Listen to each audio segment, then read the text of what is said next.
இந்திய அரசியலமைப்பின் கட்டுரை 368 தொடர்பாக கீழ்க்கண்டவற்றில் சரியானது எது? ஏ. அடிப்படை உரிமைகளை முழுமையாக திருத்தலாம். பி. அரசியலமைப்பை திருத்தும் அதிகாரம் வரம்பற்றது. சி. அடிப்படை அமைப்பை பாதிக்க முடியாது. டி. நீதித்துறைக்கு திருத்தங்களை பரிசீலிக்க அதிகாரம் இல்லை. சரியான பதில் சி. அடிப்படை அமைப்பை பாதிக்க முடியாது. 11ஆம் அட்டவணை இந்திய அரசியலமைப்பில் எதனை சார்ந்தது? ஏ. நகர்ப்புற உள்ளாட்சிகள். பி. மாநில பட்டியல். சி. பஞ்சாயத்து ராஜ் அமைப்பு. டி. அடிப்படை உரிமைகள்.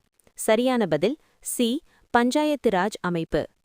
இந்தியாவில் மாநிலங்களுக்கு இடையேயான நதிநீர் தகராறுகள் தீர்ப்பதற்கான சட்ட அடிப்படை எது? ஏ. கட்டுரை 246.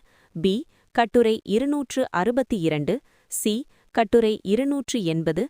டி. கட்டுரை 312. சரியான பதில் பி. கட்டுரை 262.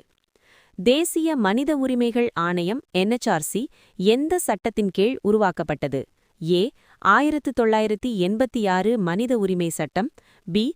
1993 மனித உரிமைகள் பாதுகாப்பு சட்டம். சி.